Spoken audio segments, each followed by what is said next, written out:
हरे कृष्णा। तो आज हम रीड कर रहे हैं भगवत गीता चैप्टर नंबर 4, जिसका नाम है दिव्य ज्ञान। सेकेंड में म्यूट कर देती हूँ। और हम भगवत गीता चैप्टर 4 के सेकंड सेक्शन पे हैं। फर्स्ट सेक्शन था श्लोक नंबर 1 से लेकर श्लोक नंबर 10 तक, और सेकंड सेक्शन है श्लोक नंबर 11 से श्लोक नंबर 15 तक। तो एक्चुअली क्या है, सेक्शन का मतलब है कि थीम थोड़ी थोड़ी चेंज हो जाती है, कन्वर्सेशन चेंज हो रही है, तो अपने समझने के लिए इसको ब्रेक डाउन कर रखा है। तो 4.11 से 4.15 है, तो मैं इसका थोड़ा सा ओवरव्यू दे देती हूँ कि रिवाइज करवा देती हूँ कि क्या चल रहा है। 11th श्लोक जो है उसके अंदर भगवान बोलते हैं ये यथा माम प्रपद्यन्ते ताम तथैव भजाम्यहम्, कि मतलब कि जो जैसे मेरी शरण में आता है, जिस भाव में मेरी शरण में आता है, जितना मुझे सरेंडर करता है, मैं उसके अकॉर्डिंग उसके साथ आदान प्रदान करता हूँ। तो फिर क्वेश्चन ये आता है कि जब आप ही जो आपकी शरण में जिस भाव से आएगा, क्योंकि भगवान बोलते हैं अगर कोई ज्ञानी है तो वो मेरी शरण में आ रहा है तो मैं उसे ज्ञान देता हूँ। अगर किसी को सिद्धियाँ चाहिए तो उसको सिद्धि दे रहे हैं, किसी को भक्ति चाहिए, अगर शुद्ध भगवान का प्रेम चाहिए तो भगवान फिर उसको उसी अकॉर्डिंग आदान प्रदान करते हैं। तो फिर क्वेश्चन ये आता है कि फिर क्यों लोग देवी देवताओं के पास जाते हैं। तो फिर उसका आंसर भगवान देते हैं, क्योंकि जो इस संसार में लोग हैं उनकी अनलिमिटेड इच्छाएं हैं, और उन इच्छा सकाम कर्म करते अनलिमिटेड इच्छाएं हैं, और उन इच्छाओं को पूरी करने के लिए वो देवी देवताओं के पास जाते हैं, क्योंकि देवी देवता क्या है, उनको क्विक रिजल्ट्स देते हैं। और फिर भगवान ने बोला कि अब सवाल आता है कि अगर लोग इतने अटैच है तो क्या किया जाए। तो फिर भगवान ने बोला कि उसके लिए मैंने वर्ण आश्रम सिस्टम बनाया है, चतुर्वर्णमय सृष्टम गुना कर्म च विभागशः, कि जिसकी जैसे नेचर है उस बेस पे वो वर्ण और आश्रम सिस्टम मैंने बनाया है। और वन आश्रम का भी क्या पर्पस है, गोल क्या है, भगवान कृष्ण को ही प्रसन्न करना अल्टीमेटली। तो जैसा जिसका स्वभाव हो, जैसा जिसके कर्म हो, वो अपने अकॉर्डिंगली वन आश्रम सिस्टम में जो भी जगह होती है उसमें फिट होके अब धीरे धीरे वो प्रोग्रेस करे, और फिर अल्टीमेटली वो भगवान को ही प्रसन्न करेगा। एक सेकेंड।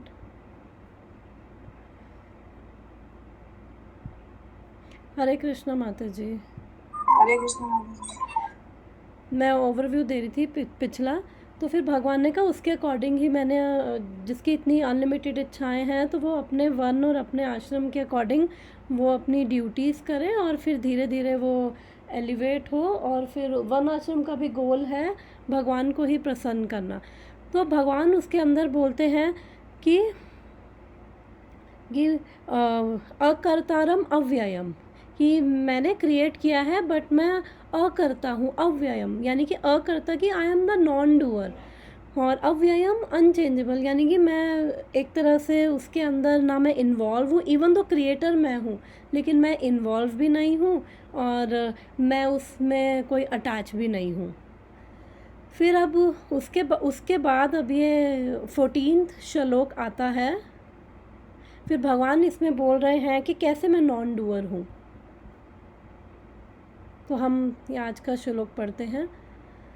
ना माम कर्माणि लिम्पन्ति ना मे कर्म फल स्पृहा इति माम यो भिजानाति कर्मभिर्न स बध्यते। न माम कर्माणि लिम्पन्ति ना मे कर्म फले स्पृहा इति माम यो भिजानाति कर्मभिर्न स बध्यते। रिसाइट करना वर्स। हाँ जी, मैं करती हूँ। यस माता जी। न माम कर्माणि लिम्पन्ति न मे कर्मफले स्पृहा इति माम यो अभिजानाति कर्मभिर्न च बध्यते। ओके, तो इसमें भगवान बोल रहे हैं ना माम कर्माणि लिम्पन्ति। तो भगवान कह रहे हैं कि मुझे किसी भी प्रकार का कोई भी कर्म बांध नहीं सकता है। क्यों? नामा कर्म फले स्पृहा, क्योंकि स्पृहा मतलब भगवान कह रहे हैं, स्पृहा मतलब है कि मेरी कोई एस्पिरेशन नहीं है, कोई एक्सपेक्टेशन कुछ नहीं है। तो भगवान की ना तो कोई डिज़ायर्स है ना कोई नीड्स हैं। तो हम लोग कर्म करते हैं तो हमारी उसके अंदर हमारी कुछ इच्छाएं भी हैं और हमारी ज़रूरतें भी हैं, तो इसलिए हम कर्म करते हैं। लेकिन भगवान यहाँ पे बोल रहे हैं कि ना मेरी कोई इच्छा है ना मेरी कोई ज़रूरत है। और हमने भागवतम में भी हम डिफरेंट अवतारों का पढ़ रहे हैं, तो हम देखते हैं कि भगवान कभी ब्राह्मण के रूप में, जैसे वामन देव में ब्राह्मण के रूप में आए, कभी क्षत्रिय के रूप में, द्वारका में जो भगवान कृष्ण थे क्षत्रिय के रूप में थे, कभी वैश्य के रूप में, कभी वो ह्यूमन बीइंग की तरह वो एक्ट करते हैं, कभी वो कछुआ बन के आए, कभी फ़िश बन के आए, कभी हाफ लायन हाफ मैन बन के आए। तो भगवान अलग अलग अवतार लेके आते हैं और अलग अलग एक्टिविटीज़ करते हैं, और स्टिल जो वो एक्टिविटीज़ कर रहे हैं वो इनसे बंधते नहीं हैं। फिर है इति माम यो भी जानाति। तो भगवान अब बोल रहे हैं कि इस प्रकार, इति माम यानी कि इस प्रकार मुझको अभी जानाति, मुझको जो जानता है, कर्म भी न स बध्यते। तो कर्म भी यानी कि ऐसे वो कर्मों के फल से वो ना बद्धते, यानी कि वो कभी बंधता नहीं है। जो जो समझ पा रहा है भगवान के इस दिव्य स्वरूप को, वो कभी कर्मों के फल से बंधता नहीं है। तो हम इसको समझेंगे कि ऐसा कैसे कि कोई जान रहा है और कर्मों के फल से कैसे छूट रहा है। पहले इंग्लिश में इसकी ट्रांसलेशन पढ़ते हैं। Translation: There is no work that affects me, nor do I aspire for the fruits of action. One who understands this truth about me also does not become entangled in the fruitive reactions of work. मुझ पर किसी कर्म का प्रभाव नहीं पड़ता, ना ही मैं कर्म फल की कामना करता हूँ। जो मेरे संबंध में सत्य को जानता है वह भी कर्म फल के पाश में नहीं बनता। तो क्योंकि पिछले ही श्लोक में भगवान ने बोला कि चतुर्वर्णा मया सृष्टम, कि मैंने ही एक वर्ण आश्रम सिस्टम का मैं ही क्रिएटर हूँ, मैंने ही क्रिएट किया है, ताकि जो जिसका जैसा स्वभाव है, जैसी प्रकृति है, जैसे कर्म है, वो धीरे धीरे वो प्रगति करे और अल्टीमेटली अपने गोल पर पहुँचे। वो क्या है गोल, क्या है? भगवान कृष्ण का प्रेम या भक्ति, वो उस पर पहुँचे। और फिर यहाँ पे भगवान बता रहे हैं कि उसी वर्ड से लिंक है, यहाँ पे भगवान बता रहे हैं कि मेरे पे कोई कर्म का प्रभाव नहीं पड़ता है। क्यों? क्योंकि मैं किसी कर्म, ना ही मैं किसी कर्म फल की कामना करता हूँ। और फिर जो इसको जान रहा है वो भी कर्मों से छूट रहा है, कर्मा के बंधन से छूट रहा है। तात्पर्य: बाय हिज डिवाइन ग्रेस ऐसी भक्ति वेदांता स्वामी शिला प्रभुपाद की जय। जिस प्रकार इस भौतिक जगत में संविधान के नियम हैं जो ये बताते हैं कि राजा ना तो दंडनीय है, ना ही किसी राज नियमों के अधीन रहता है, उसी तरह यद्यपि भगवान इस भौतिक जगत के सृष्टा हैं, किंतु वह भौतिक जगत के कार्यों से प्रभावित नहीं होते। सृष्टि करने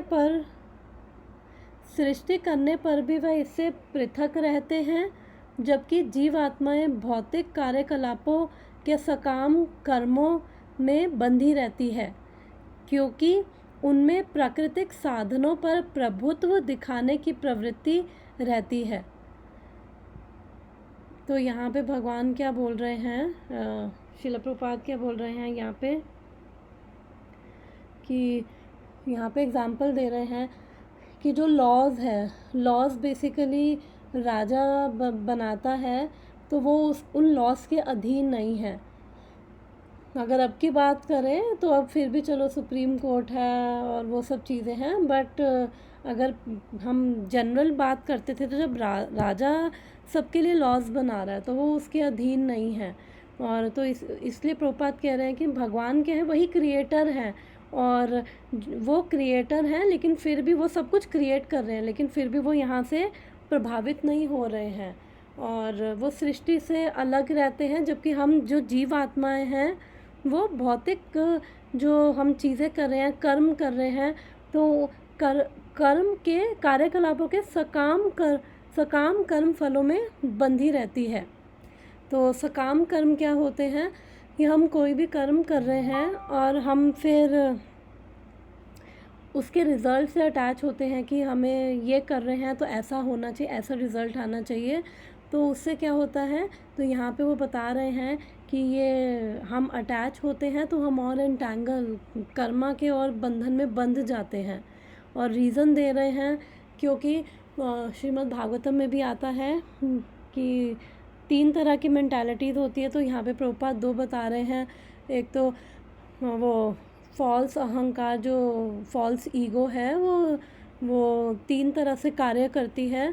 तो एक तो है भोक्तृत्व और एक कर्तृत्व, कि यानी कि भोक्तृत्व यानी कि हमारे अंदर वो मेंटालिटी है इंजॉय करने की। जैसे अगर कुछ खाने में भी बनाते हैं तो वैरायटी चाहिए होती है, दाल सब्जी हो गई, फिर कुछ मीठा भी हो गया, फिर रायता, अलग अलग। और जो सब्जी भी अगर एक बार ही बना रहे हैं तो उसको बार बार खा के बोर हो जाते हैं। और ये तो चलो एक छोटा सा एग्जाम्पल है, क्योंकि हमारे अंदर क्या है, वो इन्जॉइंग मेंटालिटी है, और उस इन्जॉइंग मेंटालिटी के कारण हम लोग भोक्तृत्व यानी कि इंजॉय करना, इंजॉइंग मेंटालिटी होना, हर चीज़ में हम अपनी ही बॉडी का प्लेजर देखते हैं कि जो चीज़ हमें सुख दे रही है, हमारी इंद्रियों को, हमारे शरीर को, तो वो चीज़ से हम अटैच होते हैं। और जो चीज़ फिर हमें सुख नहीं दे रही है, फिर वो चीज़ हमें पसंद नहीं आती, हमें उससे नफ़रत हो जाती है और कड़वाहट मन में आती है, चाहे वो लोग हो, चाहे वो फिर चीज़ें हों। और हम अपने आप को ही क्या मानते हैं कि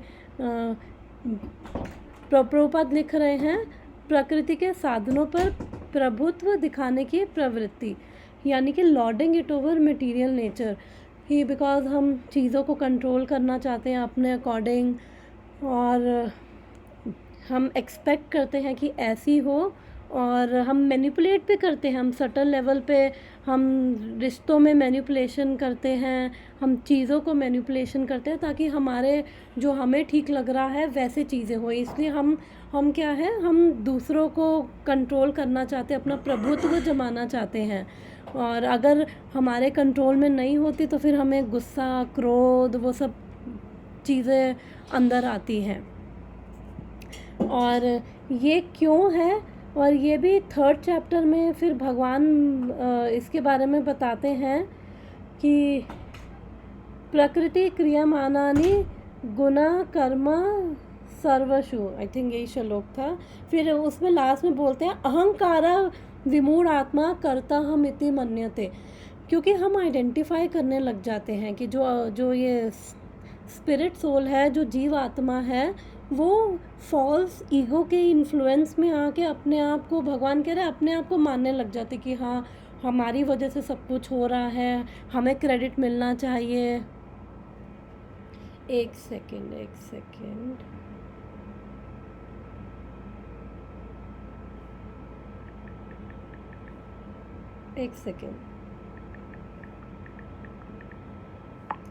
ओके। तो वो सोचता है कि हम, मेरी वजह से ये सब हुआ है तो इसलिए मुझे क्रेडिट मिलना चाहिए, अगर मैं ये ना करता तो वो नहीं होता। तो ये जो है, ये क्या है, फॉल्स ईगो की वजह से है। और फिर यहाँ पे शिला प्रभुपाद बता रहे हैं कि हम कर्मों के बंधन में एक्चुअली में फंसते हैं। तो उसका रीज़न क्या है कि कि क्यों कर्मों के बंधन से हम फंसते हैं, क्योंकि हम कोई भी कर्म कर रहे हैं ना, तो वो दो चीज़ें उसकी निकल के आती है। पहला तो रिज़ल्ट, कि हम कर्म कर रहे हैं तो हमें उसका अच्छा या बुरा रिज़ल्ट, जो जैसा हमारा कार्य होगा उस हिसाब से हमें उसका फल मिलता है। तो ये तो हमारा आउटवर्ड वो हो गया रिएक्शन। और फिर उसके साथ साथ इनवर्डली भी हमें सम रिज़ल्ट मिलता है। क्या क्या इनर रिज़ल्ट क्या होता है, हमें एक्साइटमेंट फ़ील होती है, हमें बर्डन फ़ील होता है, कई बार अनॉय हो जाते हैं, हम डर जाते हैं। तो डिफरेंट डिफरेंट इमोशंस हमें अंदर फ़ील होते हैं, जिसकी वजह से हम बाहर जो है चीज़ें करते हैं। और तो जो हम कर रहे हैं चीज़ें, उसका रिज़ल्ट केवल हमें बाहरी दृष्टि से ही नहीं मिल रहा, इनर वो हमें इनर इम्पैक्ट भी कर रहा है।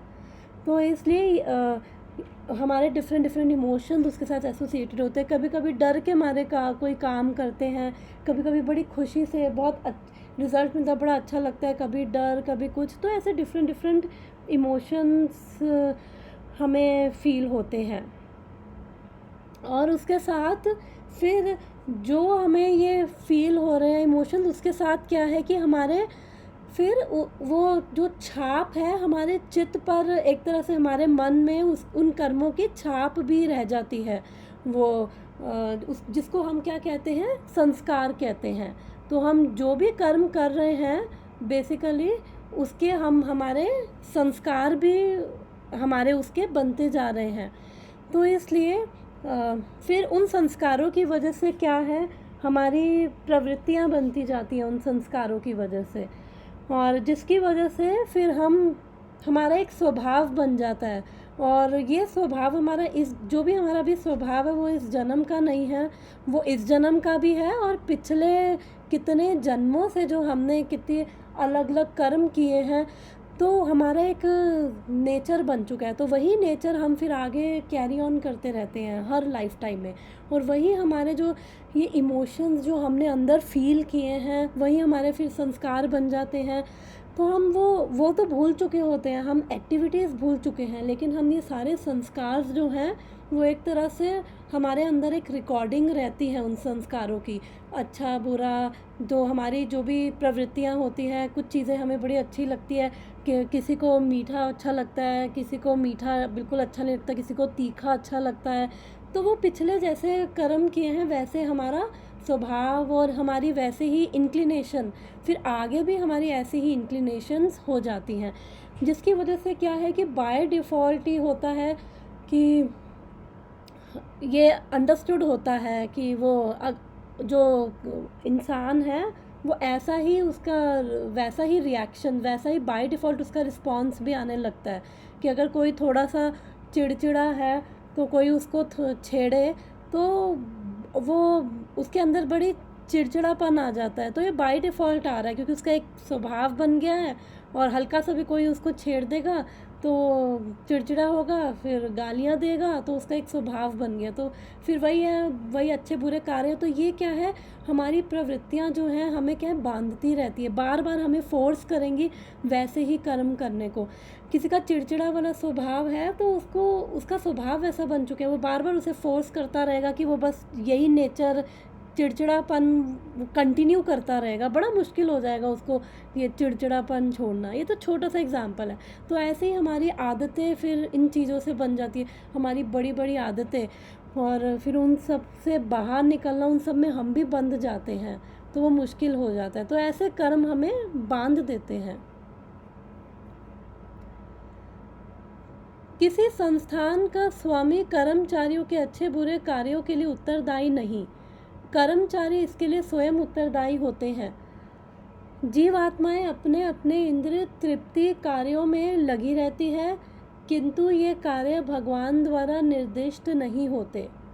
इंद्रिय तृप्ति की उत्तरोत्तर उन्नति के लिए जीवात्माएं इस संसार के कर्म में प्रवृत्त हैं, और मृत्यु के बाद स्वर्ग सुख की कामना रहती है। स्वयं में पूर्ण होने के कारण भगवान को तथाकथित स्वर्ग सुख का कोई आकर्षण नहीं, स्वर्ग के देवता उनके द्वारा नियुक्त सेवक हैं। स्वामी कभी भी कर्मचारियों का सा निम्न स्तरीय सुख नहीं चाहता। वह भौतिक क्रिया प्रतिक्रिया से पृथक रहता है। उदाहरणार्थ, पृथ्वी पर उगने वाले विभिन्न वनस्पतियों के उगने के लिए वर्षा उत्तरदायी नहीं है। यद्यपि वर्षा के बिना वनस्पति नहीं उग सकती। वैदिक स्मृति में इस तथ्य की पुष्टि इस प्रकार होती है। ओके, तो यहाँ पे क्या कह रहे हैं शिला प्रभुपाद कि यहाँ पे वो बता रहे हैं कि कैसे जो जैसे 4.13 में भगवान ने बोला कि अकर्तारम अव्ययम, कि I am the non doer, मेरा कुछ भी लेना देना नहीं है, मैं किसी के साथ कुछ अच्छा या बुरा नहीं कर रहा हूँ, ना ही मैं पार्शल हूँ। भगवान बोलते हैं, हमने पिछले वर्सेस में पढ़ा था, भगवान कह रहे ना ही मैं पार्शल हूँ, ना ही मेरे को किसी से कुछ लेना देना है, ना ही मैं किसी के साथ अच्छा कर रहा हूँ, ना किसी के साथ बुरा कर रहा हूँ। तो यहाँ पे एग्ज़ाम्पल दे रहे हैं शिला प्रभुपाद कि एक कंपनी का एग्ज़ाम्पल दे रहे हैं कि कंपनी में जैसे एक कंपनी का मालिक है, उसने एक तरह से व्यवस्था कर दी, उसने एक कंपनी खोली है और उसके अंदर लोग अलग अलग डिपार्टमेंट्स बना दिए, लोग आके अपना अपना काम कर रहे हैं। तो अगर मान लो कि कोई हेरा फेरी करता है कंपनी में और कोई गलत काम करता है, तो फिर उसको सज़ा मिलेगी, कंपनी के मालिक को नहीं सज़ा मिलेगी, क्योंकि कंपनी का मालिक उसके लिए उत्तरदायी नहीं है। जैसे कि फॉर एग्ज़ाम्पल कि हम देखते हैं कि बहुत सारा जैसे ये ओला उबर ये इनकी कैब्स हैं बहुत सारी, तो अलग अलग ड्राइवर्स हैं इन कंपनीज़ में काम कर रहे हैं। तो अगर कोई ड्राइवर किसी कस्टमर के साथ कुछ गलत कर रहा है तो किसको पकड़ा जाएगा? उसी को पकड़ा जाएगा और उसी को पकड़ के जेल में डाला जाएगा, कंपनी के मालिक को नहीं डाला जाएगा, क्योंकि जो वो कर्म कर रहा है उसके हिसाब से उसको अवार्ड भी मिल रहा है और उसके हिसाब से उसको कॉन्सिक्वेंसेस भी फेस करने पड़ रहे हैं। तो हम जैसे यहाँ पे भी शास्त्रों में बताया जाता है कि स्वर्ग की कामना, तो क्योंकि जीवात्माओं के अंदर बहुत सारी इच्छाएं हैं, डिज़ायर्स हैं।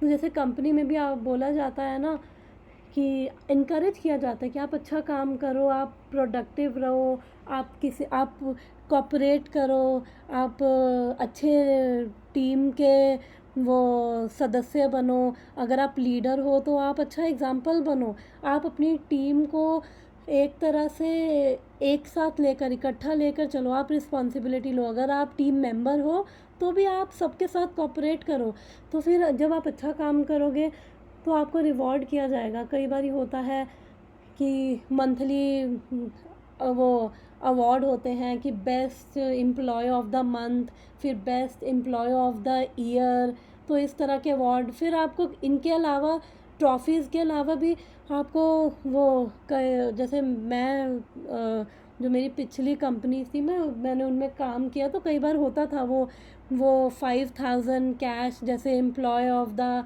मंथ है उसको 5000 मिला, एम्प्लॉय ऑफ द ईयर है उसको 20000 मिला, या और उसको प्लस कूपन्स वगैरह मिले। तो ऐसे अवार्ड दिया जाता था कि आप अच्छे से बिहेव करो, आप अच्छे से काम करो। या फिर आपको फॉरेन टूर दिया जाएगा 1 हफ्ते का, आप घूम के आओ कहीं भी, आपको प्लेन की टिकट्स दी जाएंगी।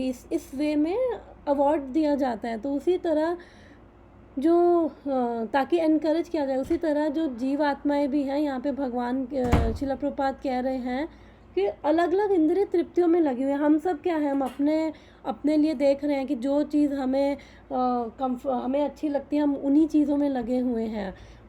तो इसलिए वो कह रहे हैं कि जीव आत्माएं भी अलग अलग इंद्रिय तृप्तियों में लगी हुई हैं, लेकिन उनको भी इनकरेज करने के लिए फिर उनको बोला जाता है अच्छा आपको अपनी इच्छाएं पूरी करनी है ना, तो देखो यहाँ पे जो आप भोग रहे हो, यहाँ पे जो आपको मिल रहा है उससे आपको बेटर फैसिलिटीज़ मिलेगी, आप स्वर्ग में जाओ। तो उनको इनकरेज करने के लिए। लेकिन अगर आपको स्वर्ग जाना है तो फिर आपको अच्छे से आपको बिहेव करना पड़ेगा, आपको पुण्य कर्म करने पड़ेंगे और आपको दूसरों को कष्ट नहीं देना होगा। और इससे क्या है कि आप और उन्नति करोगे, आप एटलीस्ट क्या होगा, पर्पस क्या होता है कि आप धीरे धीरे धार्मिक बनोगे ना, तो धार्मिक बनोगे, आप पुण्य कर्म करोगे, तो धीरे धीरे आपका अधिकार होगा। क्योंकि हर किसी का अपनी एक कैपेसिटी है, हर किसी का अपना एक अधिकार है, और उस अधिकार के अकॉर्डिंग वो कर्म कर रहा है। तो धीरे धीरे आप जब धार्मिक बनोगे, आप दूसरों को कष्ट नहीं दोगे, आप बेसिक चीज़ें सीखोगे, दुख नहीं देना दूसरों को, अच्छे कर्म करने हैं, दूसरों की मदद करनी है, हॉस्पिटल खुलवाने हैं, पुण्य का कार्य करने हैं, तो उसके बदले आपको क्या मिलेगा, उसके बदले आपको स्वर्ग मिलेगा। तो ऐसे आपको इनकरेज किया जाता है। एटलीस्ट जब आप धार्मिक बनोगे तो धीरे धीरे जब आप शास्त्रों पे विश्वास करने लगोगे, आपको समझ आएगा कि अरे स्वर्ग में तो बहुत सुख है, यहाँ पे सुख चाहिए ना तो इससे डबल ट्रिपल 100 गुना ज़्यादा तो स्वर्ग में है। फिर धीरे धीरे शास्त्रों पे विश्वास होगा, तो इससे क्या है, धीरे धीरे चेतना भी प्रगति होगी। क्योंकि जब एक बार ही शास्त्रों पे विश्वास होगा तो उनको पता चलेगा, अच्छा स्वर्ग के बियॉन्ड भी कुछ है, भगवान का धाम है जो जो परमानेंट है, स्वर्ग भी टेम्परेरी है। जैसे इंडिया से अमेरिका घूमने आते हैं ना, जैसे ऑफिस में भेजते हैं ना आपको, जैसे यहाँ से लोग स्वर्ग जाते तो इंडियंस के लिए अमेरिका एक तरह से हेवन है, कि आपको ये 1 हफ्ते के लिए वैकेशन आपको अमेरिका में दी जा रही है, तो वो आगे बड़ा इन्जॉय करते हैं। लेकिन उसके बाद 1 हफ्ता ख़त्म होगा तो वापस इंडिया ही आना पड़ेगा। तो ऐसे ही जब स्वर्ग के सारे ये पुण्य ख़त्म हो जाएंगे, जितने आप पुण्य करे हो, वापस आपको ये इन्हीं 84 लाख योनियों में आना पड़ेगा। तो इसलिए उनको जब ये पता चलेगा, एटलीस्ट स्वर्ग के लिए आप अच्छे कर्म तो करो, फिर धीरे धीरे आप इसके बियॉन्ड उठो। आप देखो ना कि क्या ऐसा परमानेंट है जहाँ पे इससे भी ज़्यादा सुख है और उसके बाद आपको वापस नहीं आना। तो इसलिए यहाँ पे शास्त्रों में बोला गया है स्वर्ग के सुख की वो एक तरह से लॉलीपॉप दिया जाता है, बच्चों को लॉलीपॉप दिया जाता है ना, ये काम करो, तो वो स्वर्ग का सुख क्या है, जीवात्माओं के लिए एक लॉलीपॉप है कि आप ये काम करो। तो अब जो ये कंपनी का मालिक है वो अब 5,000 कैश दे रहा है, 10,000 कैश दे रहा है, ट्रॉफ़ी दे रहा है, 1 हफ्ते के लिए वो कह रहा है आप जाओ अमेरिका घुमाओ, आप स्वर्ग घुमाओ। तो ऐसे ही भगवान है, तो भगवान के लिए तो वो कह रहे हैं प्रभुपाद, स्वामी कभी भी कर्मचारियों का सा निम्न स्तरीय सुख नहीं चाहता, तो क्योंकि वो स्वामी, उसके पास तो इसके बियॉन्ड बहुत कुछ है। तो जो 5, 10, 20 हज़ार दे रहा है, 50 हज़ार भी अगर दे रहा है, जैसे 5 साल हो जाते हैं एक ही कंपनी में, तो आपको ग्रेचुइटी वो आपकी मैच्योर होती है, आपको मिलती है, तो 50 हज़ार 1 लाख डिपेंडिंग ऑन, इससे ज़्यादा भी होती है, किसका क्या लेवल है उस हिसाब से, तो वो रिवॉर्ड दिए जाते हैं, आप यहीं पे रहो, यहीं पे काम करो। तो उस वे में तो जो मालिक है तो क्या वो मालिक जिसके पास सब कुछ है, क्या वो इससे अट्रैक्ट होगा, अरे ये कर्मचारियों को तो 50 हज़ार दे रहा हूँ और मेरे को भी ये मिलना चाहिए, नहीं, उसको लगेगा अरे क्या इतना कुछ है। तो वो कभी इन चीज़ों से वो कभी अट्रैक्ट नहीं होता, उसके लिए क्या है, उसके लिए कुछ भी नहीं है, जो अपने एम्प्लॉयज़ को दे रहा है उसके लिए कुछ भी नहीं है। तो ऐसे ही सेम भगवान के लिए भी जो ये भौतिक संसार है, भगवान ने ही भौतिक संसार बनाया। भागवतम में आता है, श्रीमद् भागवतम में 1st कैंटो 1st श्लोक में, 1st चैप्टर में 1st श्लोक, जन्मादस्या यतोन्व्याधि तरता, और यहीं से स्टार्ट हो रहा है जन्मादस्या, कि you are the creator, maintainer और डिस्ट्रॉयर, केवल आप ही हो। भगवान को बोला गया ओम नमो भगवते वासुदेवाय। फिर जन्मादस्य, कि जन्म, क्रिएशन, मेंटेनेंस, डिस्ट्रक्शन आप ही कर रहे हो। तो जो जिसने सब कुछ क्रिएट किया है, जिसने ये कंपनी खड़ी करी है, तो उसको ये इन निम्न स्तरीय वो सुखों की उसको कोई डिज़ायर नहीं होती, जो वो अपने एम्प्लॉयज़ को रिवॉर्ड दे रहे हैं। फिर यहाँ पे प्रभुपाद बड़ा एक सुंदर एक रेन का भी एग्जाम्पल दे रहे हैं, कि चलो ये श्लोक पढ़ते हैं, फिर उसके बाद वो रेन का एग्जाम्पल। तो श्लोक है, निमित्ता मात्रम एवासौ सृज्यानां सर्गकर्मणि प्रधानकारणि भूत यतो वै सृज्य शक्तया।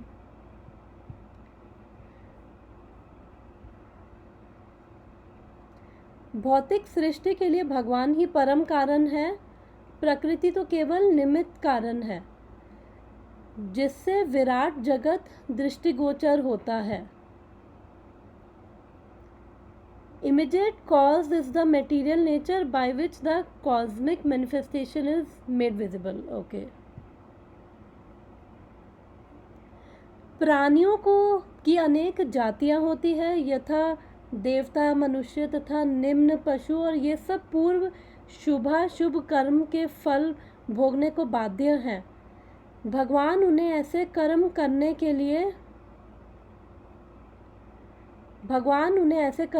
के लिए केवल समुचित सुविधाएं तथा प्रकृति के गुणों के नियम सुलभ करवाते हैं, किंतु वे किसी भूत या वर्तमान कर्मों के लिए उत्तरदायी नहीं होते। वेदांत सूत्र में भी पुष्टि हुई है कि वैषम्य ने घृणा सापेक्षवाद, भगवान किसी भी जीव के प्रति पक्षपात नहीं करते।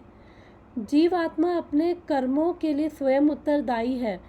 भगवान उसे प्रकृति अर्थात बहिरंगा शक्ति के माध्यम से केवल सुविधा प्रदान करने वाले हैं। जो व्यक्ति इस कर्म नियम की सारी बारीकियों से भली भांति अवगत होता है, वह अपने कर्मों के फल से प्रभावित नहीं होता। दूसरे शब्दों में, जो व्यक्ति भगवान के इस दिव्य स्वभाव से परिचित होता है, वह कृष्ण भावनामृत में अनुभवी होता है, अतः उस पर कर्म के नियम लागू नहीं होते। जो व्यक्ति भगवान के दिव्य स्वभाव को नहीं जानता और सोचता है कि भगवान है और सोचता है कि भगवान के कार्यकलाप सामान्य व्यक्तियों की तरह कर्म फल के लिए होते हैं, वह निश्चित रूप से कर्म फलों में बंध जाता है। किंतु जो परम सत्य को जानता है, वह कृष्ण भावनामृत में स्थिर मुक्त जीव है। ओके, तो इस पैराग्राफ को समझने की कोशिश करते हैं। तो यहाँ पे वो बोल रहे हैं कि शिला प्रभुपाद बोल रहे हैं, अभी हमने पढ़ा कि जो कर्म जो भगवान के बारे में सत्य को समझ रहा है, वो कर्म फलों से फ्री हो रहा है। और अब तो क्लास ख़त्म हो रही है। ओके, हरे कृष्णा नेहा, अब आई थिंक 10 मिनट्स में ख़त्म हो जाएगी। Still it's okay. Hare Krishna, कोई बात नहीं। ओके, तो भगवान यहाँ पे कह रहे हैं, तो अभी हमने पढ़ा, शिला प्रभुपाद बोल रहे थे कि जो कर्म जो मुझे जान रहा है, जो भगवान को जान रहा है, वो कर्म फलों से फ्री हो रहा है। कैसे कर्म के बंधन से मुक्त हो रहा है, तो उसको एक बारी समझने की कोशिश करते हैं कि अगर हम देखें कि भगवान के बारे में जानना और भगवान के बारे में दो तरीके से एक्चुअली हम जान सकते हैं। मैं इसका एक एग्जांपल देके इसको मैं समझाने की कोशिश करती हूँ कि जैसे एक, आई थिंक पहले भी मैंने एग्जांपल दिया होगा कि जैसे एक बच्चा है और एक माँ है, तो बच्चा डॉक्टर के पास जाता है, तो डॉक्टर को भी बच्चे के बारे में काफ़ी कुछ पता है, जैसे बच्चे का ब्लड प्रेशर, हार्ट बीट, उसके बॉडी के डिफरेंट पैरामीटर्स। तो लेकिन जो डॉक्टर और बच्चे का कोई पर्सनल रिलेशनशिप नहीं है। लेकिन जो माँ है, माँ को भले ही बच्चे के बारे में उसके ना पता हो कि उसके वाइट ब्लड सेल्स कितने हैं, प्लेटलेट काउंट कितना है, यूरिन की कंपोजिशन कितनी है, लेकिन उसका जो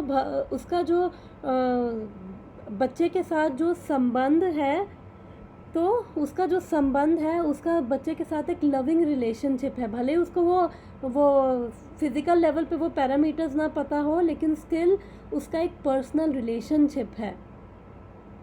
तो इसलिए थियोटिकली भगवान के बारे में जानना और भगवान को, क्योंकि थियोटिकली भगवान को जानना, हाँ ये कृष्ण भगवान हैं और वो वृंदावन में आए लीलाएं करते हैं, वो सब चीज़ें एक तरह से क्या हो गई कि जो डॉक्टर है बच्चे को जान रहा है, लेकिन उनके पीछे जो वो भगवान की दिव्यता को समझना उन लीलाओं के द्वारा, क्योंकि लीलाएं तो जनरल लोगों को भी पता है, पूतना के बारे में भी पता होगा, टीवी पे भी देखे होंगे, जो बच्चों ने भी देखा होगा तो पूतना के बारे में भी पता होगा, अलग अलग राक्षसों के मारा भगवान ने, वो सब पता होगा। लेकिन उन लीलाओं के पीछे, भगवान का लीला करने के पीछे उसका पर्पस क्या है, और फिर वो जानकर भगवान की दिव्यता को समझना और भगवान की फिर भक्ति में लगना, और उनके साथ हमारा संबंध है भगवान के प्रति, उस संबंध के प्रति अवेयर होकर उस संबंध को जागृत करने की कोशिश करना और भक्ति करना, तो उससे क्या है, हमारा भगवान से एक प्रेम संबंध बन जाता है। तो जब ऐसा भगवान, भक्ति का मतलब है भगवान से प्रेम में संबंध, तो जब हम भक्ति करते हैं तो भगवान की कृपा से वो सारी लीलाएं हमें प्रकट होती हैं, वो जो उनके हमें डीपर इंसाइट्स मिलते हैं, और फिर जब हम भगवान, उनसे हमें भगवान की दिव्यता समझ आती है, केवल थ्योरी नहीं सुनना, उन लीलाओं के पीछे क्या पर्पस है, क्योंकि लीलाएं तो भगवान की, वो भी सुनते हैं कि भगवान ने रास लीला आके करी है, लेकिन कितने लोग हैं जो उसको कितना गलत तरीके से लेते हैं, कितना अनाप शनाप बकते हैं, और कितने लोग हैं जो ये लीलाएं सुन के भी कहते हैं हाँ कृष्ण महापुरुष हैं, तो वो सब क्या है, मूर्ख हैं, क्योंकि वो उनके पीछे, क्योंकि उनका वो भगवान के साथ वो अपने संबंध के प्रति जागृत नहीं है, बस थियोटिकली उनको अंडरस्टैंडिंग है। और जब हम भक्ति करते हैं, हम उनका पर्पस समझते हैं, लीलाओं के पीछे पर्पस क्या है, हम भगवान की दिव्यता को समझ पाते हैं कि ये एक्चुअली में कौन है क्या ये कितने महान है, हम उनकी ग्लोरी समझते हैं, तो फिर हम उस संबंध में भी अपने और हम फिर समझ पाते हैं कि भगवान और हमारा क्या संबंध है, कि हम भगवान के दास हैं और हम भगवान के ही अंश हैं, और हमें वही हमारे जो है रियल हमारे जो शेल्टर हैं वो केवल कृष्ण हैं, वो हमें उनका ही आश्रय लेना है। तो जब उस तरह से हम उनकी भक्ति करते हैं, दिव्यता को समझते हैं, तो फिर हम उनकी महानता, उनकी ग्लोरी समझ के हम उस संबंध भी, वो हमारा संबंध जागृत होता है भगवान के प्रति, तो उसका क्या फ़ायदा होता है कि जो भी हम फिर जब हम भगवान की दिव्यता को समझ पा रहे हैं, तो जो भी हम मटेरियल चीज़ें कर रहे हैं, भौतिक कर्म कर रहे हैं, इवन तो देखने में हमें वो भौतिक, आउटवर्डली हमें भौतिक लगेंगे, लेकिन फिर हमारी कॉन्शियसनेस क्या होती है, स्पिरिचुअल हो जाती है, बिकॉज अब हम समझ पा रहे हैं, वो संबंध समझ पा रहे हैं, भगवान की दिव्यता, भगवान की महानता समझ पा रहे हैं, तो फिर हम जो भी चीज़ कर रहे हैं ऐसे भगवान को समर्पित करते हुए, भगवान को सेंटर में रखते हुए, तो उससे क्या होगा कि वो हमारा हर चीज़ क्या है, स्पिरिचुअलाइज हो जाएगी, और वो हमारी क्या है, हमें भक्ति की ओर ही लेके जाएगी, वो हमारी एक तरह से भक्ति ही बन जाएगी, हमारा हर कर्म क्या हो जाएगा, भक्ति बन जाएगा। तो ये होता है, उससे क्या होगा कि हमारे अंदर क्या है, उस अंडरस्टैंडिंग से, जो हम अंडरस्टैंडिंग ले रहे हैं भगवान की, थ्योरी भी ज़रूरी है, लेकिन थ्योरी के पीछे हमें वो तथ्य भी समझने हैं। तो जब हम गुरुजनों से और भक्तों से सुनते हैं, तब वो लीलाओं के पीछे हमें रहस्य समझ आते हैं, वो हमें रिवील होते हैं, तो उनसे क्या है, हमारे अंदर ट्रांसफॉर्मेशन होता है, और फिर हम मटेरियली हर चीज़ मटेरियली मोटिवेट होके नहीं करते हैं, तो हम हर चीज़ स्पिरिचुअल कॉन्शियसनेस में, out of love for Lord हम करते हैं। तो इससे क्या है, हम जब हर चीज़, अब मैंने स्टार्टिंग में बताया था कि कर्म हमें कैसे बांध रहे हैं, आउटर इम्पैक्ट और इनर इम्पैक्ट। तो इनर जो हमें इमोशंस हो रहे हैं, इनर जो हमें इम्पैक्ट कर्मों का हो रहा है, हमें फियर, जॉय, हैप्पीनेस, डिस्ट्रेस, उसकी वजह से जो इम्प्रेशंस हो रहे हैं हमारे, वो क्या होता है, हमारे वो छाप छूट रही है, वो हमारे कर्मों से बांध रहे हैं। तो लेकिन जब हम स्पिरिचुअल, वो भगवान के प्रति, वो उस संबंध के प्रति जागृत होके हम स्पिरिचुअली जो मटेरियली मोटिवेट नहीं हो रहे और भगवान को समर्पित करते हुए हम कर्म करेंगे, तो उससे क्या है, हमारे इम्प्रेशंस नहीं बन रहे, हमारा जो इनर इम्पैक्ट है वो हमें हमारा नल हो रहा है, हमारे जो संस्कार हैं हमारे ख़त्म, हमारे संस्कार ही नहीं बन रहे हैं। जब संस्कार ही नहीं बनेंगे तो हमारी प्रवृत्तियाँ ही नहीं होंगी, हमारी प्रवृत्तियाँ नहीं होंगी तो बार बार हम वो चीज़ करेंगे नहीं, और फिर हमारे बाकी के भी जो संस्कार हैं, जो मटेरियल है, वो भी सारे स्पिरिचुअलाइज हो जाते हैं। तो इससे क्या है कि कर्म के बंधन में नहीं बनते। क्योंकि भगवत गीता में भी भगवान 3rd चैप्टर में ही एक्चुअली भगवान ने बोला था कि जो अभी मैंने जो श्लोक बताया था कि कर्ता हम क्या बोला था, खुद ही भूल गई। अभी श्लोक बताया था कि ये अपने आप को, पॉइंट ये है कि फॉल्स ईगो के तहत हम कर्म करते हैं और उसमें बंधते हैं। फिर भगवान 3rd चैप्टर में ये भी बोल रहे हैं कि जो लिविंग एंटिटी है, वो जो जीवात्मा है, वो 3 गुणों के अंडर रहकर, हम सतोगुण रजोगुण तमोगुण के अंडर रहकर हम कर्म करते हैं। और हम उसको, मैंने बताया था 2 तरह की फॉल्स ईगो की वजह से, भोक्तृत्व और कार्यान्वित्व, वो 2 तरह की मेंटालिटी हमारी हो जाती है, और फिर उसकी वजह से हम डिफरेंट सुख दुख ये सब चीज़ें भोगते हैं। तो जो ये तीनों गुण हैं, वो यहाँ पे एक एग्जांपल से समझाना चाहूँगी कि जैसे सतोगुण रजोगुण तमोगुण, तो जैसे ये गाय दिख रही है, गाय क्या है, एक रोप से, रस्सी से बंधी हुई है। तो गाय के पास कितनी फ्रीडम है, जितनी रस्सी है उतनी ही उसके पास फ्रीडम है। तो अगर रस्सी हमारी जितनी लंबी होगी, गाय उतना ज़्यादा एरिया में ये चल सकती है। गाय अभी चल रही है तो उतने ज़्यादा लंबे एरिया में चल सकती है। छोटी रस्सी है तो उसका एरिया, जो सर्कल है, जो ये दिख रहा है, वो सर्कल भी उसका छोटा हो जाएगा। तो एक तरह से जो ये सतोगुण रजोगुण तमोगुण, ये तीनों ही एक ये रस्सी हैं। सतोगुण क्या है, गोल्डन रस्सी है। तमोगुण वो कॉपर की रस्सी है, और ये रजोगुण ये आयरन की रस्सी है। तीनों ही बांधने वाले हैं, लेकिन स्टिल हमें बोला जाता है एटलीस्ट सतोगुण में आओ, सतोगुण इज़ बेटर। सतोगुण में हमें ज्ञान हम ले सकते हैं। रजोगुण और तमोगुण में बहुत मुश्किल होता है ज्ञान लेना, भक्ति करना। कर तो सकते हैं कृपा से, लेकिन बहुत ऑलमोस्ट नेक्स्ट टू इम्पॉसिबल होता है। तो मैं गाय का एग्जांपल से समझा रही थी। तो एक तरह से जो अच्छे और बुरे कर्म है हमें बांध रहे हैं, क्योंकि अगर हम अच्छे पुण्य कर्म भी कर रहे हैं ना, तो उसके लिए वो जीव आत्मा को एक शरीर लेना पड़ रहा है। फिर वापस शरीर लेके उन पुण्य कर्मों का भी भोग करने के लिए एक अच्छा शरीर मिलेगा, अच्छा घर मिल जाएगा, अच्छी फैसिलिटीज़ मिल जाएंगी, और धनी परिवार मिल जाएगा, ये सब चीज़ें। तो वो शरीर लेके आना पड़ रहा है, और फिर गारंटी नहीं है कि आप कंटिन्यू करते रहोगे अच्छे कर्म। हो सकता है कि वो जब इतना कंफर्ट मिल जाए तो बुद्धि फिर जाए। जिसके पास ज़्यादा थोड़ा पैसा होता है, बुद्धि जनरली वो भगवान में नहीं लगती, क्योंकि फिर लाइफ कंफर्टेबल है ना, तो क्या क्या टेंशन है।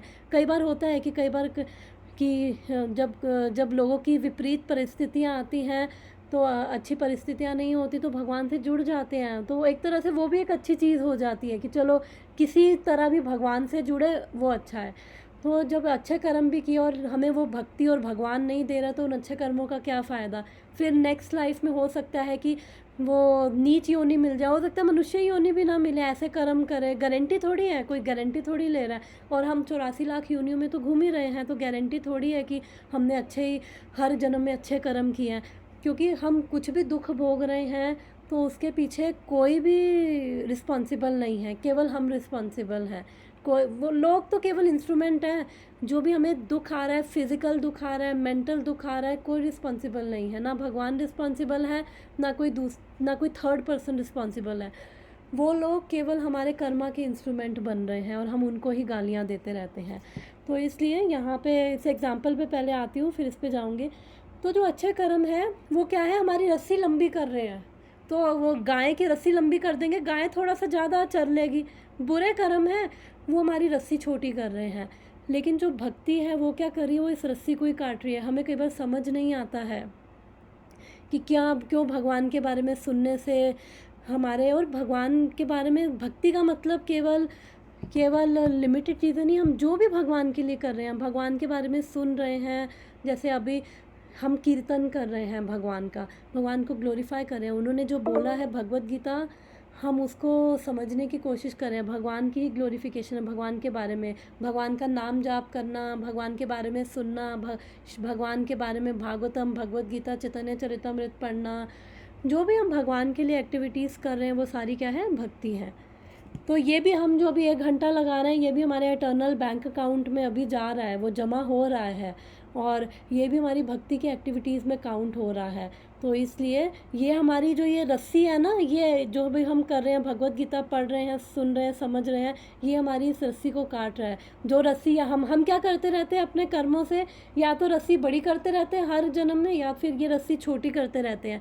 फिर कई बार हम देखते हैं, अरे यार किसी उसके पास तो कितना सुख है, कितना उसके पास और ऐशो आराम है, बड़ा घर है, गाड़ी है, जनरली यही मेंटालिटी होती है, यही चाहिए होता है।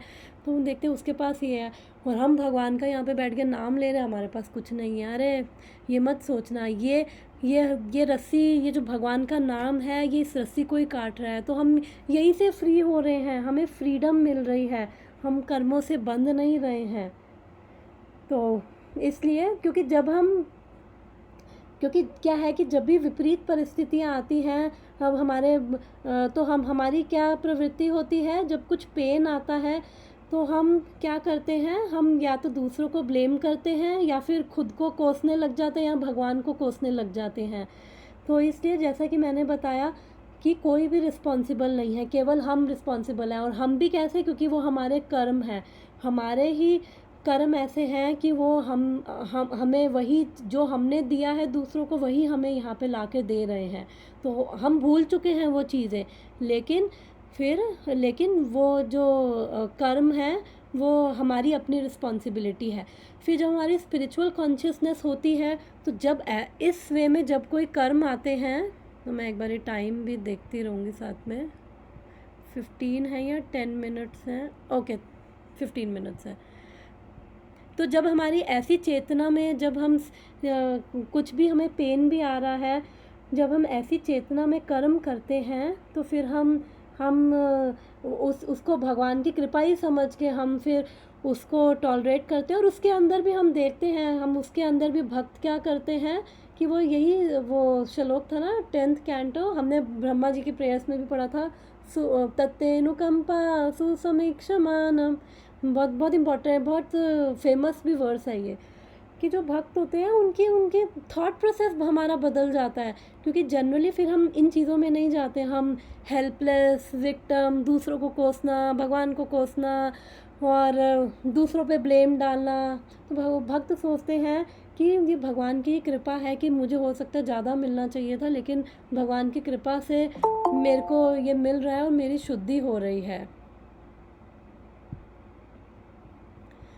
हरे कृष्ण। तो भक्त यही सोचते हैं कि जो मुझे मिल रहा है उससे केवल मेरी शुद्धि हो रही है, और भगवान की कृपा है। तो वो पेन को भी, उनके लिए वो पेन जो है उसके अंदर भी वो भगवान को, भक्त ऐसे प्रार्थना करते हैं कि हे कृष्ण, जो भी ये सर्कमस्टांसेस हैं, प्लीज़ गिव मी स्ट्रेंथ कि मैं इसे एक्सेप्ट कर सकूं, और एक्सेप्ट करके कि मैं इसके अंदर भी I do the things which is pleasing to you.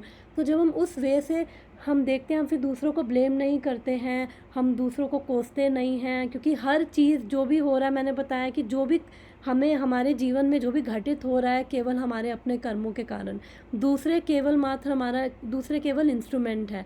और इवन भगवान भी फिर इंटरफेयर नहीं करते हैं, क्योंकि भगवान ने भी हम सबको एक वो स्वतंत्र इच्छा, एक लिमिटेड हमें वो दे रखी है इच्छा। जो मैंने गाय का एग्जाम्पल दिया था, तो हमारी जो रस्सी है वो हमारी स्वतंत्र इच्छा है, ये बांधे हुए है इस संसार में, तभी हम कंडीशनड है। तो ये भगवान ने स्वतंत्र इच्छा दे रखी है, हम अपनी स्वतंत्र इच्छा को हम यूज़ करते हैं, हम अपनी चॉइसेस लेते हैं, और फिर हम जो चॉइस ले रहे हैं, फिर हम उसके लिए रिस्पॉन्सिबल हैं, कोई और थर्ड पर्सन उसके लिए रिस्पॉन्सिबल नहीं है। तो फिर जब सिचुएशंस आती हैं, फिर भक्तों की जो अंदर जो थॉट प्रोसेस है वही उनकी कॉन्शियसनेस स्पिरिचुअल हो जाती है, थॉट प्रोसेस उनका बदल जाता है। तो इसलिए जो उनको चीज़ें मिल रही हैं वो उस पेन में भी कृष्ण को एम्ब्रेस कर पाते हैं, उस पेन में भी वो भगवान के साथ जुड़ पाते हैं और उन संबंध उनका गहरा होता है और भगवान भी उनको शुद्ध करते हैं। तो इससे क्या उनकी और शुद्धि होती है और भगवान उन पे कृपा करते हैं, भगवान बहुत प्रसन्न होते हैं। इसी वर्ष में जो मैंने अभी बताया था, भगवान की जो स्टिल अपनी सारी एक्टिविटीज़ भक्ति करते हुए, अपने संसार के कार्य करते हुए जो भी चीज़ उसको मिल रही है वो सह रहा है, फिर भी भगवान पे उसका फेथ वो उसका लूज़ नहीं हो रहा है और वो भगवान से प्रार्थना करते हुए आगे बढ़ रहा है, तो भगवान उस पर बहुत प्रसन्न होते हैं। और फिर इस वर्ष में ये भी बताया कि जो भगवान है, he is not the supreme cause. तो अभी मैंने बताया कि जो हम सब अपने कर्मा के लिए रिस्पॉन्सिबल हैं, भगवान ने तो हमें फैसिलिटी दे रखी है, जो हमारी इच्छा है। मैं टाइम भी देखती जा रही हूँ, ओके 10 मिनट्स है। तो जो हमारी इच्छा है, हमारे कर्म है, उसके अकॉर्डिंग हमें फल मिल रहे हैं। लेकिन जो भक्ति कर रहे हैं, भक्ति के अंदर पूरी शक्ति है कर्मों को काटने की, प्रारब्ध और कूट और बीज। जो हमारे संचित कर्म है पिछले जन्मों के, जिनके बोझ के तले हम दबे रहते हैं, और जो अभी इस जन्म में जो हमें हमारे साथ बुरा हो रहा है, वो प्रारब्ध कर्म, वो सब, और कूट यानी कि बीज जो लग गए, और कूट यानी कि जो इन बुरे संस्कारों की वजह से हमारी जो गलत प्रवृत्तियां बन गई हैं, हमारा नेचर, वो सब थॉट प्रोसेस, हमारा इनर सब परिवर्तन कर देता। क्या केवल भक्ति सब ये पाप कर्मों को जलाकर ये नष्ट कर देती है। और इसलिए भगवान, अब हमारे और भगवान के अंदर भगवान भी आ रहे हैं, भगवान भी डिफरेंट एक्टिविटीज़ कर रहे हैं, हम भी कर्म कर रहे हैं। लेकिन भगवान यहाँ पे प्रभुपाद लिख रहे हैं कि जो भगवान है, जीवात्मा अपने कर्मों के लिए स्वयं उत्तरदायी है। हम सब अपने कर्मों के लिए रिस्पॉन्सिबल हैं। भगवान उसे प्रकृति, इवन भगवान ने तो एक लॉ बना रखा है कर्मा का, तो भगवान इंटरफेयर नहीं करते हैं। सब कुछ ये जैसे गवर्नमेंट ने लॉ बना रखे होते हैं ना, अगर कोई ट्रैफिक रूल्स तोड़ रहा है तो उसको टिकट मिल जाएगी, चालान हो जाएगा, जेल भी जाना पड़ सकता है। तो उसके अंदर बैठ के प्रेसिडेंट वो माइक्रो मैनेजमेंट आके नहीं करा कि अरे कौन वो लेके नहीं बैठा, कौन ये आज किसने रेड लाइट क्रॉस करी, वो ये सब नहीं कर रहा। तो भगवान ये सब नहीं कर रहे। भगवान तब इंटरफेयर करते हैं जब हम चाहते हैं, जब हम भगवान की शरण में जाते हैं और हम भगवान को बोलते हैं यस प्लीज़ कृष्णा, प्लीज़ कि मैं आपकी शरण में आया हूँ, और यस आप I whatever your will is, I want to accept that. और फिर जब हम चाहते हैं तभी भगवान इंटरफेयर करते हैं, अदरवाइज़ भगवान का किसी के अंदर कोई इंटरफेरेंस नहीं है। हम अपने मटेरियल मोटिवेशंस की वजह से कर्म कर रहे हैं, लेकिन भगवान क्या कर रहे हैं, भगवान आउट ऑफ लव, भगवान भी आके एक्टिविटीज़ कर रहे हैं, भगवान भी डिफरेंट एक्टिविटीज़, लेकिन उनकी एक्टिविटीज़ हमारे जैसे कर्म नहीं है।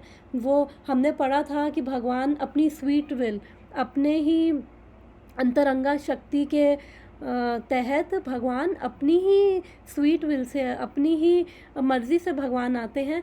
और इसलिए आते हैं कि हम अलग अलग एक्टिविटीज़ करते हैं, कि हम जीवात्माएं, हम जो कंडीशन है, हम जो बंधे हुए हैं इन 3 गुणों से इस भौतिक संसार में, जिससे निकलना बहुत मुश्किल है, हम भगवान की जो सुंदर लीलाएं हैं उनकी तरफ आकर्षित हों, और आकर्षित होकर हम भी भगवान के प्रति, हम भी उस संबंध के प्रति जागृत हो, और हम भी भक्ति करें, और हम भी यहाँ से छूट जाएं। तो भगवान केवल हमें आकर्षित करने के लिए आ रहे हैं। और फिर भगवान की जो माया शक्ति है, ये दुर्गा देवी है, उसका काम है वो माया है भगवान की, उसका काम है कि कर्मों के अकॉर्डिंग यहीं पे हमें वो दो तरह से एक्ट करती है। उसकी अवरणात्मिका शक्ति, प्रक्षेपात्मिका शक्ति, वो उसका काम है ढक के रखना जीवात्माओं को। जिसको नहीं चाहिए भगवान, उसका काम है यहीं पे रहो, तुम फालतू में जाके परेशान मत करो। क्योंकि फिर वो, जब कोई जीवात्मा भगवान के भक्ति के प्रति, भगवान के प्रति वो उसकी इच्छा होती है भक्ति करने की, तो भगवान बहुत प्रसन्न होते हैं। भगवान पूरा अरेंजमेंट उस जीवात्मा के प्रति बनाते हैं, उसके सारे कर्म बंधन काट देते हैं। और मैंने उसका टेक्निकल रीज़न भी दिया कि हमारे वो संस्कार ही नहीं बनते हैं कर्मों के, क्योंकि हमारा जो हम कर्म कर रहे हैं उसकी छाप नहीं रहेगी। जब भगवान के लिए हर कर्म करेंगे तो वो संस्कार ही नहीं बनेंगे, और पिछले भी वो हमारी जो रोप है वो भी कट जाएगी। तो इसलिए फिर हम भी उस स्पिरिचुअल कॉन्शियसनेस में कर्म करेंगे, और भगवान हमें सारा अरेंजमेंट कर देते हैं हमारे लिए। तो इसलिए भगवान बाध्य नहीं है, भगवान किसी कर्म के फल से प्रभावित नहीं होते हैं, ना ही भगवान पार्शल है।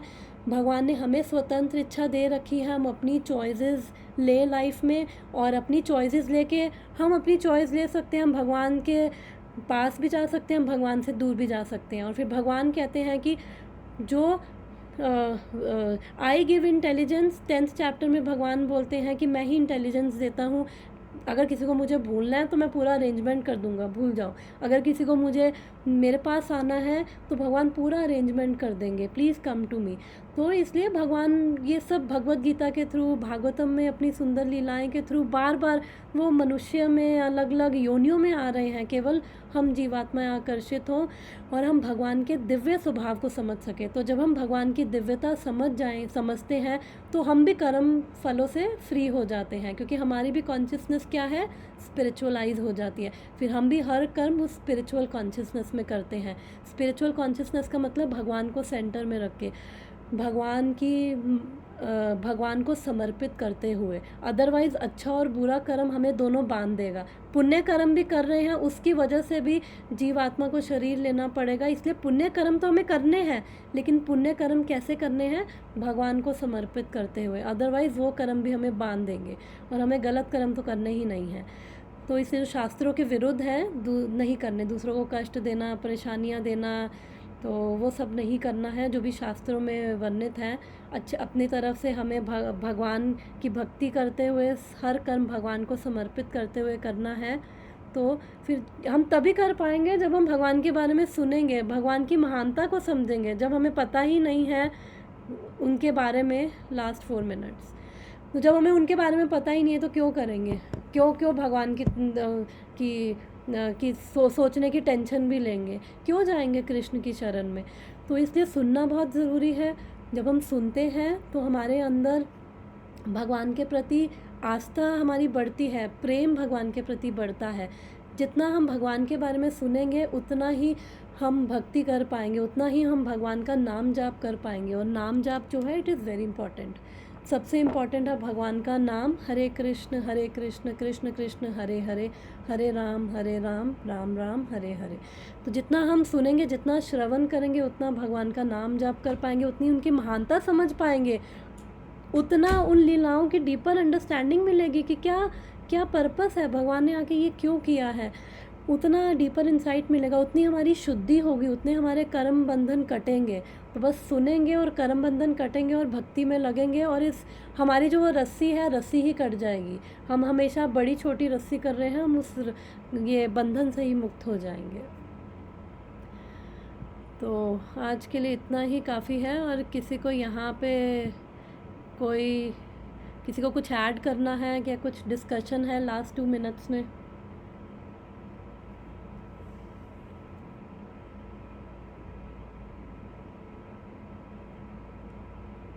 तो इस वर्स में बेसिकली भगवान यही बता रहे हैं कि इवन दो मैंने ही वर्ण आश्रम सिस्टम क्रिएट किया था, लेकिन मैं ही क्रिएटर हूँ, लेकिन मेरे पे किसी कर्म फल का कोई प्रभाव नहीं पड़ता है। और ये भगवान को लोगों को बताना पड़ रहा है, क्योंकि लोगों को समझ नहीं आता कि भगवान कौन है, क्या है। तो इसलिए भगवान आके स्वयं अपने मुंह से बोल रहे हैं कि मुझ पे किसी कर्म का कोई बंधन या ना मुझ पे प्रभाव है, और मैं डिटैच हूँ, और ना मेरी कोई इच्छा है कर्मों। हम लोग कर्म इसलिए करें क्योंकि हमारी इच्छा है, भगवान की कोई इच्छा नहीं है, और भगवान की कोई ज़रूरत भी नहीं है। तो ये वर्ड्स का एसेंस था। आई थिंक कॉल कट जाएगी, तो हम कल मिलते हैं सेम टाइम पर, श्रीमद् भागवतम पढ़ेंगे। Please join on time so that हम सारा एसेंस ले पाए। तो thank you so much everyone for joining. Hare Krishna. कल मिलते हैं सेम टाइम पे। हरे कृष्णा माता जी। हरे कृष्णा।